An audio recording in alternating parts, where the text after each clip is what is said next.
किशोर बेटा हॉस्पिटल में डॉक्टर था। एक दिन वो एक खूबसूरत पागल लड़की से शादी करके उसको घर ले आया कि माँ ये अब तुम्हारी बहू है। मेरा बेटा इसका इलाज घर पर करता, रोज़ इसको इंजेक्शन लगाकर हॉस्पिटल चला जाता। एक दिन वो लड़की प्रेग्नेंट हो गई। जब इसको प्रेगनेंसी के 15 माह हो गए, मुझे बड़ी परेशानी हुई कि अब तक बच्चा हो जाना चाहिए था, पर अब तक क्यों नहीं हुआ। मैं अपनी पागल बहू को डॉक्टर के पास ले गई तो डॉक्टर की बात सुनकर मेरे पैरों तले से ज़मीन निकल गई। जब उसने कहा कि आपकी पागल बहू पागल नहीं है और ये बच्चा, मैं एक स्कूल टीचर थी, मेरा एक ही बेटा था जिसमें मैंने अपनी सारी ज़िंदगी लगा दी थी। मेरा बेटा 4 साल का था जब मेरे पति का देहांत हो गया और इसके बाद जैसे ज़िंदगी मैंने जी, मुझे पता है जवानी में विधवा हो जाना और इस समाज में एक विधवा औरत पर उंगलियां उठाना इन लोगों के लिए आम सी बात होती है। पर जिस औरत पर उंगली उठ जाती है, ये लोग सोच भी नहीं सकते कि उस पर क्या गुजरती है। जब मेरा पति इस दुनिया से चला गया तो मेरे घर वालों ने बहुत कहा कि मैं दूसरी शादी कर लूं, अकेली ज़िंदगी कैसे गुजारोगी। मुझे हर बार समझाते, पर मेरा हर बार एक ही जवाब होता, मेरा बेटा मेरा सहारा है और अब मुझे किसी और सहारे की ज़रूरत नहीं। हमारी पसंद की शादी हुई थी। मैं अपने पति की से बहुत मोहब्बत करती थी। मैंने अपने बेटे की बहुत अच्छी परवरिश की थी, पर हम अपने बच्चों को कभी अपनी सोच और ख्याल के मुताबिक ढाल नहीं सकते, क्योंकि इस दुनिया में पैदा होने वाला हर इंसान अलग सोच अलग ख्यालात का होता है। बस इंसान में उसके माँ बाप की कुछ आदतें ज़रूर शामिल हो जाती हैं, पर उसकी सोच और ख्यालात उसके अपने होते हैं। मैं जवान थी, मेरे भाई चाहते थे कि मैं दूसरी शादी कर लूं ताकि मुझे पति और मेरे बेटे को उसके बाप का प्यार मिल जाए, पर मैं जानती थी अगर ऐसा हो गया तो मैं अपने बेटे को हमेशा के लिए खो दूंगी। और मुझ में इतनी हिम्मत थी कि मैं अपने बेटे को अकेले पाल सकती थी। एक माँ की अपनी औलाद में जान बसती है। बच्चा हंसता है तो माँ हंसती है, वह रोता है तो माँ रोती है। अपने बेटों को मैंने अपने सीने से लगा कर पाला है।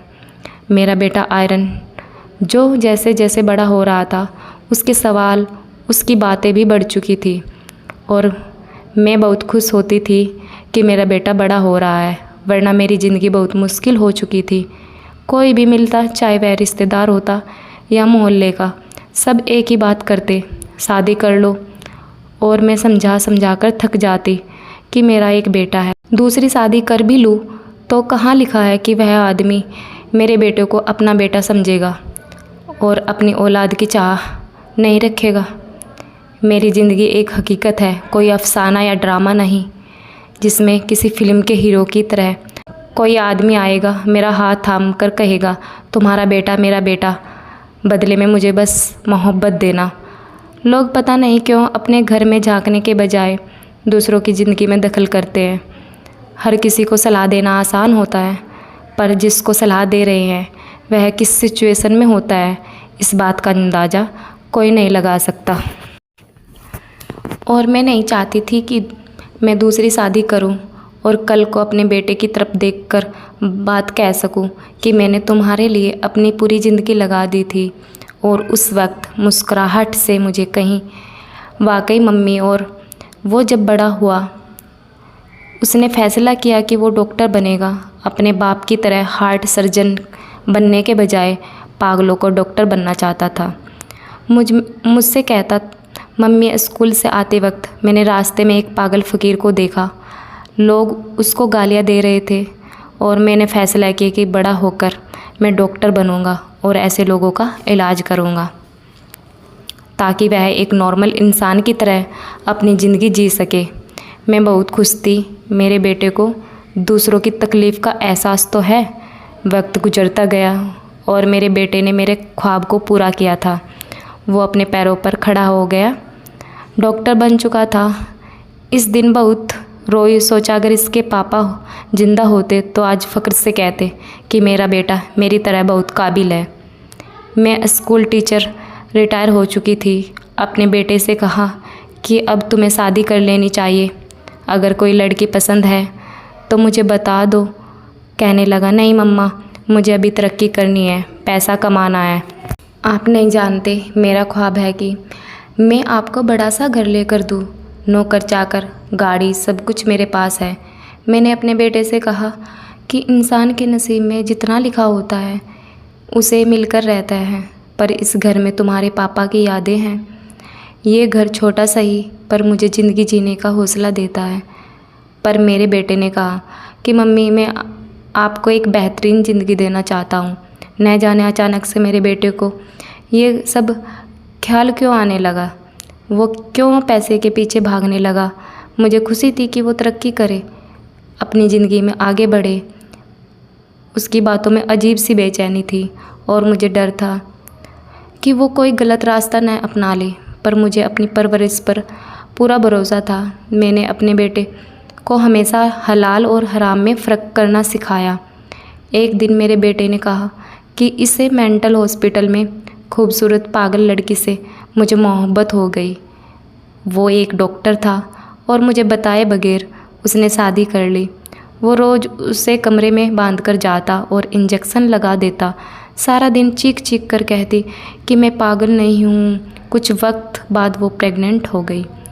मुझे बेटे पर शक हो गया जब बहू का प्रेगनेंसी का 15वां माह चल रहा था। मैंने ज़िंदगी में कभी 15 माह की प्रेगनेंसी नहीं देखी। एक दिन बेटे को बिना बताए बहू को अस्पताल ले गई। मेरे सर पर तो आसमान टूट पड़ा जब डॉक्टर ने बताया कि आपकी बहू पागल नहीं थी, बल्कि इसके साथ रोज़ रात को। मैंने डॉक्टर के बात पूरी सुने बगैर बहू को कहा, हम घर चलते हैं। पर वो रोने लगी, कहने लगी कि आंटी जी प्लीज़ मुझे बचा ले, अगर आप वापस घर मुझे ले गई तो आपका बेटा मुझे मार देगा। मैंने कहा, बहू कैसी बात करती हो, वो मेरा बेटा है। तो मेरी बहू कहने लगी, आंटी ज़रूरी तो नहीं जैसा इंसान घर पर हो वो दूसरों के साथ भी वैसा ही हो। आप अपने बेटे को जो समझती है वह वैसा नहीं है, बल्कि वह एक दलदल में फंस चुका है। वह चाहकर भी वहाँ से नहीं निकल सकता। इस राह को आपके बेटे ने खुद तैयार किया है। मैं अपनी बहू की बातें सुनकर हैरान थी। मेरी बहू ने कहा कि मैं आपकी बहू नहीं हूँ, झूठ बोला है आपके बेटे ने। उसकी यह बात सुनकर मैं हैरान हो गई और उसे कहा, बहू तुम वाकई पागल हो। और वो मुझे देखने लगी। उसकी आंखों में बेबसी थी, चेहरे पर कई सवालों की थकान सी। अपनी बहू को आज गौर से देखा तो एहसास हुआ कि वो कितनी खूबसूरत थी। उसकी आंखों के नीचे का कालापन, उसके चेहरे का पीलापन, न जाने उसकी माँ कहाँ होगी। और तभी मुझे ख्याल आया। मैंने अपनी बहू से कहा कि ऐसा कर अपने माँ पापा का एड्रेस मुझे दे दो, मैं अभी तुम्हें वहाँ छोड़ाती हूँ और अपने बेटे से तो मैं खुद निपट लूँगी। वो रोने लगी, मुझसे कहने लगी, अगर माँ बाप जिंदा होते तो क्या मैं आज यहाँ होती। तब मैंने अपनी बहू से पूछा, ऐसा क्या हुआ है और पागल तो नहीं हो, तुम्हारे माँ पापा तुम्हें पागल खाने क्यों भेजा। और अगर तुम मेरे बेटे की बीवी हो तो तुम कौन हो।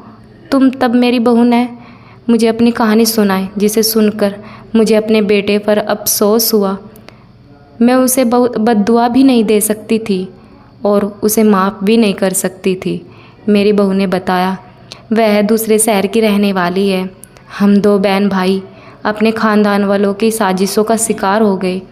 मेरे पापा कॉलेज के दिनों में ही अपनी क्लास में एक लड़की को पसंद करते थे और जब पापा ने अपने घर रिश्ते की बात की तो मेरे दादा ने कहा कि ऐसा मरकर भी नहीं हो सकता, वो भी एक गैर जात की लड़की को अपने घर की बहू नहीं बना सकते।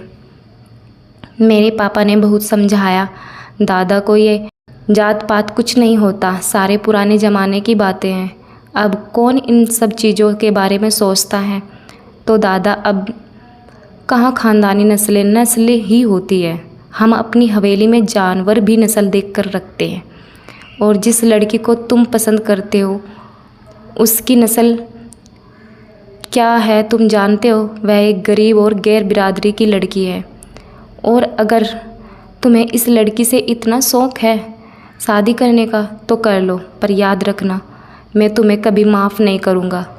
एक बाप की नाफरमानी करके अगर तुम खुश रह सकते हो तो रह लो। मेरे पापा बहुत परेशान हो चुके थे।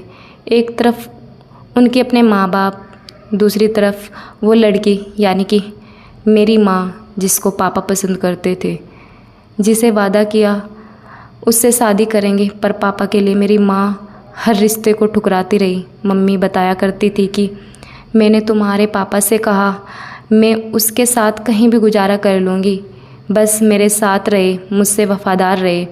एक औरत को सिवाय अपने पति की वफ़ादारी और इज्जत के अलावा कुछ नहीं चाहिए होता, पर मेरे माँ बाप का मिलना नसीब में नहीं था। पापा ने दादा से कहा कि पापा आप समझते क्यों नहीं, मैं आपका लाडला बेटा हूँ, आपने मेरी बात कोई शर्त नहीं देखी।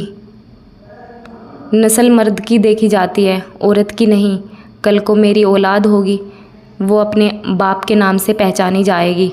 और मैंने इस लड़की से वादा किया, अगर आज मैंने इसका साथ न दिया तो वह गहरे दलदल में फंस जाएगी। वो बिना माँ बाप की पली बड़ी है। इसका बड़ा भाई और भाभी उसको बात बात पर जलील करेंगे और मेरे वादे के सहारे बैठी है। अगर आज मैं न गया उसके घर रिश्ता लेकर, आप सोच भी नहीं सकते मैं क्या कुछ कर बैठूँगा। और जब आपका बेटा ही ना रहा तो आप क्या करोगे? आज मैं घर छोड़कर जा रहा हूँ, कभी वापस नहीं आऊँगा। तब बड़े पापा ने न जाने दादा के कान में क्या कहा, जो दादा नरम पड़ गए। मेरे पापा के 2 भाई थे, पर दादा के मेरे पापा यानी कि अपने बेटे में जान बसती थी। और इस दिन दादाजी वो रिश्ता लेकर चले गए। सब बहुत खुश थे, रिश्ता तय हो गया। और कुछ दिनों बाद पता चला कि मेरे पापा जिस लड़की से शादी करना चाहते थे वो उसका भाई अपनी फैमिली के साथ कहीं चले गए। क्यों गए और कहाँ गए? पापा ने सारा शहर छान मारा और शादी में कुछ दिन बाकी थे। तब दादाजी ने कहा, बरखुदार यह पसंद थी तुम्हारी? शादी से कुछ दिन पहले वो बहन भाई कीमती जेवरात और पैसा लेकर भाग गए। तुमने हमारे सारे ख़ानदान के सामने शर्मिंदा करवा रखा है। अब अगर ये तारीख पर शादी न हुई तो मैं किसी को मुंह दिखाने के लायक नहीं रहूँगा। तो मेरे बड़े पापा ने मुझे कहा, पिताजी आप फिक्र क्यों करते हैं, रणवीर की शादी होकर रहेगी, वो भी मेरी बीवी की छोटी बहन से। तब पापा ने कहा, मैं ही शादी हरगिज नहीं करूँगा। पर दादाजी 2 आंसू दिखाए तो पापा नरम पड़ गए। जहाँ दादा चाहते थे कि पापा की शादी उनकी बहू की बहन से हो, उनकी बीवी आते वक्त अपने साथ आधी जायदाद लाएगी। रानिया जो मेरे पापा की पहली बीवी थी वो पापा से काफ़ी बड़ी थी। उन दोनों को बहुत वक्त लगा एक दूसरों को समझाने में। उनकी कोई मोहब्बत की शादी नहीं थी। और दादाजी कहते थे कि लड़की बड़ी है तो क्या हुआ। पापा ने कहा, शादी में तो दोनों तरफ की रजामंदी होनी ज़रूरी है। पर दादाजी को कोई फ़र्क नहीं पड़ा था। मेरे पापा की शादी हो गई और फिर बदकिस्मती से औलाद पैदा नहीं हो सकी।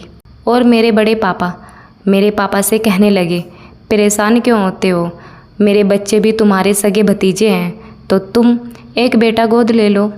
और पापा मान गए। तब पापा की बीवी नहीं मानी और उन्होंने पापा से कह दिया कि आप दूसरी शादी कर लें। और इस बात ने हवेली में एक तमाशा खड़ा कर दिया। दादाजी ने कहा कि मुझे कोई ऐतराज़ नहीं है, पर बड़े पापा क्यों इतनी कोशिश की जिसकी कोई ठोस वजह किसी के सामने नहीं आ पाई। पापा की पहली शादी को 5 साल गुजर गए थे। दोस्तों, वीडियो का पार्ट 2 देखने के लिए चैनल को सब्सक्राइब और वीडियो को लाइक शेयर जरूर करें। धन्यवाद।